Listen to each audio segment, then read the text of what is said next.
si vous avez les mains dans la terre et que vous n'allez pas défendre ce que vous faites, c'est que vous perdez tout ce que vous faites. Donc la finalité, c'est de pouvoir garder la biodiversité dans les mains des paysans. Et que cette biodiversité passe des greniers à la terre, de la terre au grenier, pour que nous puissions préserver le droit des agriculteurs sur la question des semences.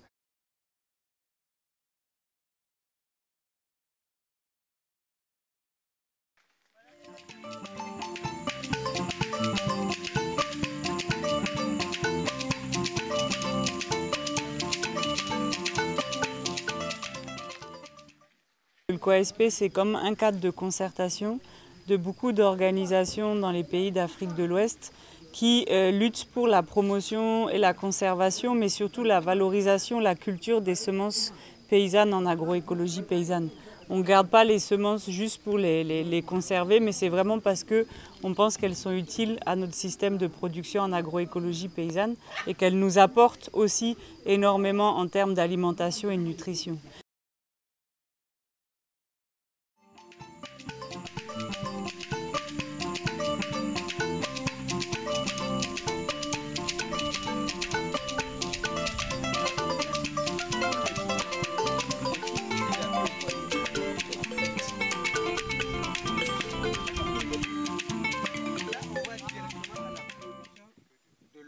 Aujourd'hui, on est là dans cet espace d'échange et de transmission, surtout autour de la question des semences potagères maraîchères. Pourquoi? Parce que, à la différence peut-être des céréales, on aborde la question un petit peu différemment. Déjà, nous, en tout cas au sein de ce groupe ici qui travaille sur les semences maraîchères, on a spécifié deux types. On a dit les semences maraîchères locales, africaines, qui sont issus de la sélection et de la biodiversité dans les différents pays. On peut citer des gombos, des aubergines africaines, la grande morelle, beaucoup de légumes feuilles aussi, qui sont très consommés comme les amarantes et tout, qui sont peut-être en train de disparaître dans les pratiques et qu'il est important de se rappeler que ce sont les premiers légumes de notre consommation et de les repromouvoir, de remultiplier leurs semences, de reconquérir la diversité qui existait et qui est peut-être en train d'être négligée. Mais à côté, il y a aussi un autre besoin, une autre demande de pratiques plus récentes, on va dire, de périmètres maraîchers où on a amené les gens à pratiquer aussi de nouveaux légumes, des carottes, des choux, des laitues, qui vont aussi avec un changement de consommation alimentaire dans notamment les villes. Si c'est pour faire un maraîchage avec des produits chimiques et finalement aussi mettre le paysan ou la paysanne sous dépendance parce qu'elle va devoir acheter à chaque fois sa semence de laitue ou bien sa semence d'aubergine ou bien sa semence de choux ou de carottes, c'est un problème. Et aujourd'hui, il y a une demande conséquente d'organisations qui interpellent le COASP qui dit « Ah, vous êtes des praticiens des semences paysannes, quelle est votre disponibilité dans les semences maraîchères ?» Parce que on est obligé d'acheter des semences qui viennent des boîtes, qui viennent de l'Occident. Et comme nous sommes aussi en connexion avec des paysans et paysannes, par exemple du réseau Semences Paysannes français, qui ont une diversité de variétés, on a pris avec eux un certain nombre de semences qu'on essaye d'amener, d'adapter, de sélectionner et de pouvoir ensuite rediffuser pour apporter l'autonomie à ces paysans et paysannes, puisque ces semences, elles vont aussi avec une transmission, une formation de savoir-faire, de comment vous-même faire après reproduire votre propre semence, soit au sein de votre jardin, soit au sein de votre groupement ou de votre organisation, comment on peut s'organiser pour répondre à avoir une autonomie semencière pour tous, même avec ces variétés.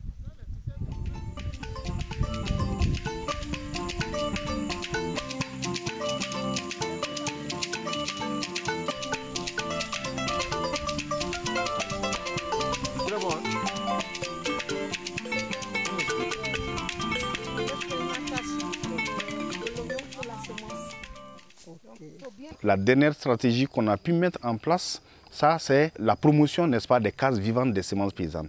Les cases vivantes des semences paysannes comme outil de promotion des semences paysannes, au sein de laquelle le paysan n'a pas seulement à garder les semences paysannes au niveau de ces cases-là comme des miroirs, comme des ressources à la solde des communautés ou bien des choses, mais que ce soit vraiment un lieu d'échange, de partage de savoir, d'expérience, un lieu où les semences sont cultivées, multipliées, diffusées entre nous, un lieu où les partages sont faits, un lieu où les savoirs paysans sont promus, un lieu où vraiment les droits des agriculteurs et les droits des paysans sont connus, un lieu où vraiment l'agroécologie paysanne est diffusée. Bref, toutes les pratiques et savoirs qui sont autour des semences paysannes sont faites autour de ces cadres vivants des semences paysannes-là.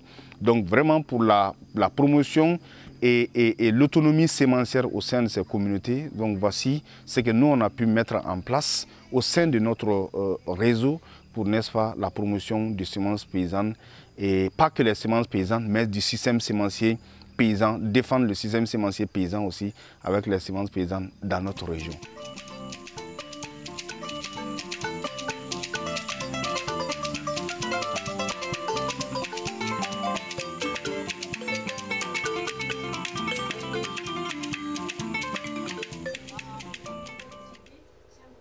Vous êtes là pour votre autonomie et il faut voir dans ce sens l'autonomie du paysan.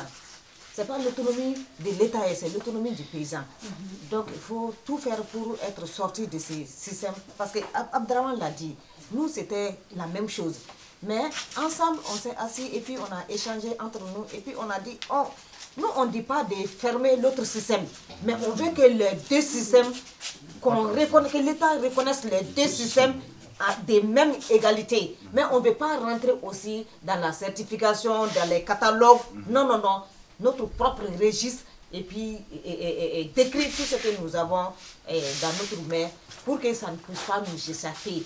C'est pour cela que Françoise a dit il y a beaucoup d'outils, il faut écrire, c'est pour nous-mêmes. On n'écrit pas pour quelqu'un d'autre, c'est pour nous-mêmes.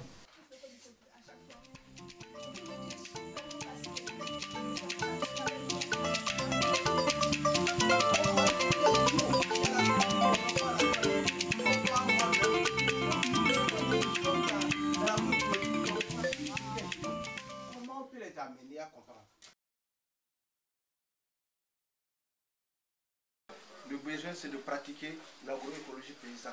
Là, directement, tu vas faire recours à des semences paysannes qui sont issues de cette agroécologie paysanne. C'est une bonne semence. C'est que je les cultive, je les garde moi-même. Je connais son taux de germination. Je connais aussi sa qualité et sa quantité. Parce que je l'ai fait dans mon champ plusieurs années.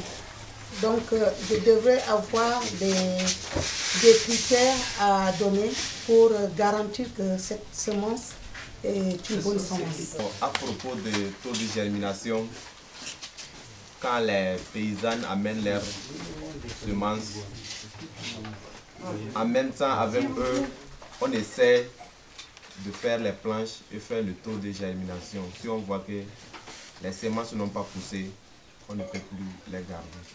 Ce n'est pas la peine de garder la semence qui n'a pas poussé pour dire qu'on va garder pour voir si on veut l'argent. L'argent de la qualité, qu'est-ce qu'on préfère? On préfère la qualité de l'argent. Les méthodes pour reconnaître une bonne semence et savoir que sa semence est en bonne santé va être l'odeur de cette semence-là après ce séchage. Déjà l'odeur que ça dégage, déjà le son que ça donne et après le goût que ça va donner lorsqu'on va croquer ça en tant que semence. Et que ça permet déjà de savoir que sa semence est en bonne santé parce que les semences, c'est une vie. On n'a pas du tout les mêmes critères que les critères de semences conventionnelles. Pour eux, la bonne santé, ça veut dire qu'il n'y a aucun micro-organisme dans la plante. Or, il y a des micro-organismes qui peuvent être présents dans la graine, mais qui, dans nos conditions de culture, ne s'expriment pas ou s'expriment tellement peu que ce n'est pas un souci pour nous. Et qu'au contraire, on ne sait pas, parce qu'en fait, on n'a pas étudié ça. En ce moment, en France, ils vont essayer au maximum de nous coincer sur les questions de santé des plantes. Donc il y a une grande bagarre et un grand travail là, pour le coup, avec la recherche, pour défendre nos critères de sélection et qu'est-ce que c'est pour nous la santé des plantes. La nature propose quelque chose que l'homme ne pourra jamais comprendre. Et c'est ce que je continue à leur dire.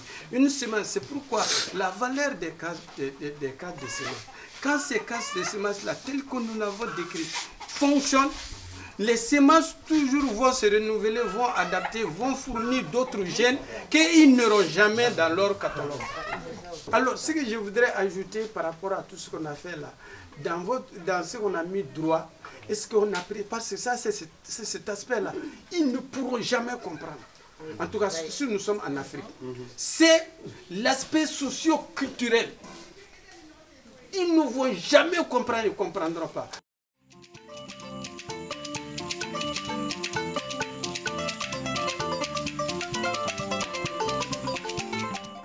Chez nous, c'est en fonction des périodes bien définies.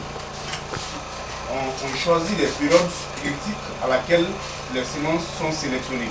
On puisse prendre l'engagement que quand on vérifie la qualité du mécanisme en quelque sorte, que la personne utilise un document ou encore une bonne fiche de suivi de production de la semence. L'idée que tu amènes a bien été déjà formulée, réfléchie, et peut-être les uns et les autres pourront dire comment ils l'ont pratiqué. On a bien une fiche qui doit suivre la production de telle variété chez tel producteur, et tel producteur est lui aussi référencé, et on sait que, parce que ORADS par exemple, pour ne pas, si un jour il y a un problème avec un producteur, pour ne pas disqualifier ORAD en général, ORAD doit être capable de dire, moi dans mon organisation, je suis en mesure, quand les niébés arrivent ou quand les tomates arrivent, je ne mélange pas tout ensemble.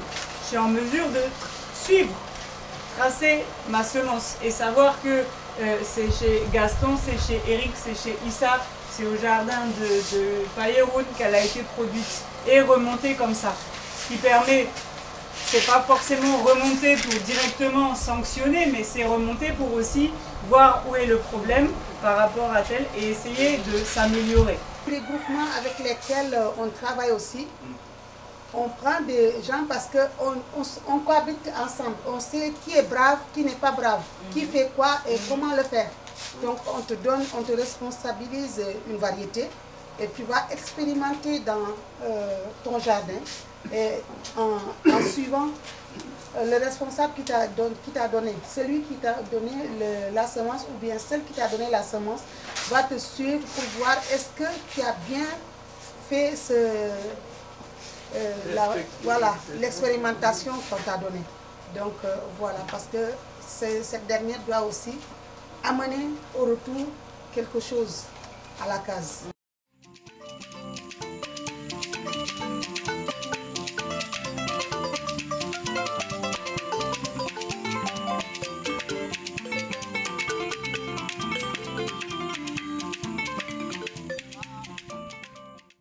Aujourd'hui, je sais qu'il y a des gens qui sont là, qui n'ont pas encore compris c'est quoi le TRIPA.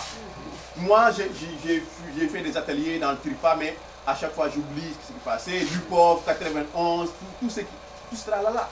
Et le paysan doit être aussi informé de cela. Le paysan doit être capable aussi aujourd'hui de dire, ah, il y a des lois qui me protègent, mais il y a des lois aussi qui sont contre moi. D'accord? Donc, si on le met en langue locale, ça facilite un peu la compréhension de tout ça. Mais aujourd'hui, comment on peut atteindre plus de personnes, comment informer plus d'agriculteurs? Aujourd'hui, je répète encore, les nouvelles technologies sont là.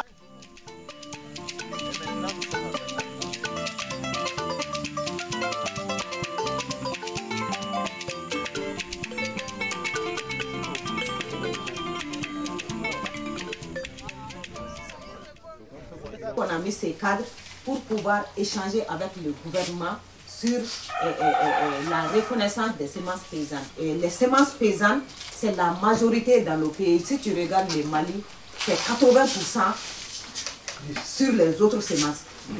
Et sur les semences améliorées. 80%, ça c'est informel. 20%, ça c'est formel. Qui peut comprendre ça? Donc c'est comme ça passe dans le pays et c'est ça qui nous a révoltés et c'est ça qui nous a mis à chercher des informations et à se mettre ensemble avec le gouvernement pour pouvoir faire la relecture de la législation malienne. Et c'est comme ça aussi, ces expertises-là, que j'arrive à développer au sein du groupe expert. On dit droit des agriculteurs. Sur 30 personnes, pour parler du droit des agriculteurs, il n'y a que 3 places pour les agriculteurs. Et sur ces 3 places-là, il n'y a qu'une seule place qui revient des agriculteurs, qui est vraiment représentée par l'agriculture. Une place. On dit droit des agriculteurs, c'est les industriels qui sont là à négocier les droits des agriculteurs. D'abord, nous, il faut qu'on se connaisse. On connaisse nos limites, notre nombre, etc. Si on a bien écouté, Marie disait que eux, ils n'étaient pas nombreux. Alors, on est combien? Et parmi le nombre là, nous aussi, combien d'entre nous sont convaincus qu'ils veulent amener la lutte? Parce que si vous avez vu l'art de la guerre, il faut d'abord se connaître. Déjà, l'autre, on sait ce qu'ils veulent. C'est-à-dire, on sait que c'est des industrialisés. Leur objectif principal, c'est le gain. Alors, ils sont prêts à tout pour avoir ce gain-là. Maintenant, nous, d'abord, est-ce qu'on se connaît en profondeur? Il faut travailler cela. Et maintenant, dans cette stratégie, après qu'on se connaît, maintenant, où est-ce qu'on veut aller? On schématise et on essaie d'identifier un peu les obstacles qu'on peut rencontrer, par exemple, comment lutter contre les droits, les articles, les traités, etc. etc. Ensuite, est-ce qu'on a suffisamment de fermes? C'est-à-dire des endroits pour produire nos semences paysannes. Parce que si on n'a pas de terre là, on ne peut rien faire. Et il y a un problème qu'on est en train de sauter, la terre. Il y a un problème à ce niveau-là, l'accaparement des terres, il y a ça aussi. On passe rapidement, je vais connaître. Ensuite, quand je dis connaître l'autre, son objectif principal, ensuite, le chemin parcouru, on sait ce qu'ils ont fait jusqu'à aujourd'hui. Les lois, les traités, comment ils sont organisés. Mais eux, vous venez de le dire, Halimati, ils ne nous connaissent pas. Donc c'est une force. Ils ne peuvent jamais nous connaître parce qu'ils ne peuvent pas vivre ce qu'on vit.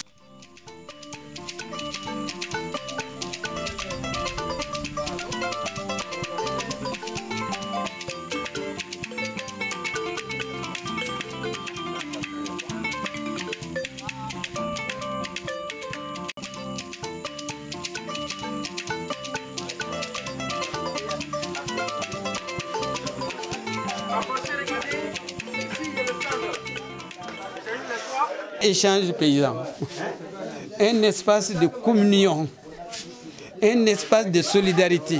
Je suis fier de cet échange de semences que nous sommes en train de faire pour développer la biodiversité et au moins voir le comportement de ces semences. Bon, ça c'est très bon, il faut essayer. Il faut essayer ça. Ça c'est de la qualité. L'esprit paysan africain, c'est l'échange. C'est l'échange qui prévaut. Mais en dehors de l'échange, il y a des gens aisés qui peuvent acheter, payer avec nous. Ça nous encourage dans notre travail parce que c'est un travail pénible qu'on mène sur le terrain pour pouvoir avoir ces semences-là. Regardez comment l'échange se fait. Tu prends, je veux ça, je prends, je veux ça. En fait, c'est ça les semences paysannes. Elles vivent partout, elles partent, elles vivent. Et nous les faisons vivre à travers ce que nous faisons. Vraiment, c'est formidable. C'est un honneur pour moi que je te donne mes semences. Tu les mets en production, ça réussit, tu es content, je suis content. C'est une fierté. Le jour où tu auras une commande, tu me balances, c'est en ce moment que moi je vais gagner.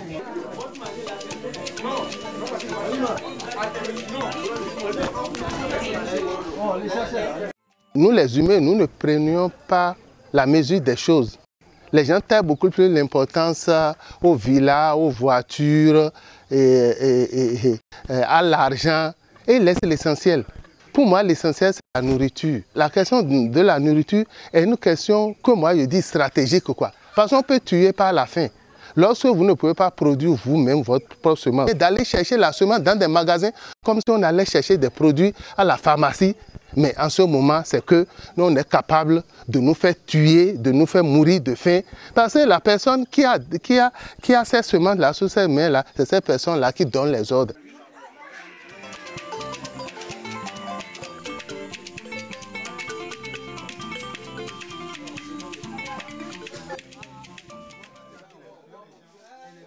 Il faut que les paysans croient à eux à leur savoir, à leur potentiel, à leur capacité. Nous sommes les plus nombreux, nous devrons être les plus écoutés. Donc nous devrons être soudés au sein de nos communautés, nous devrons être soudés entre les pays, nous devrons avoir les mêmes voix et nous devrons défendre les mêmes causes qui est les semences paysannes dans l'agroécologie paysanne.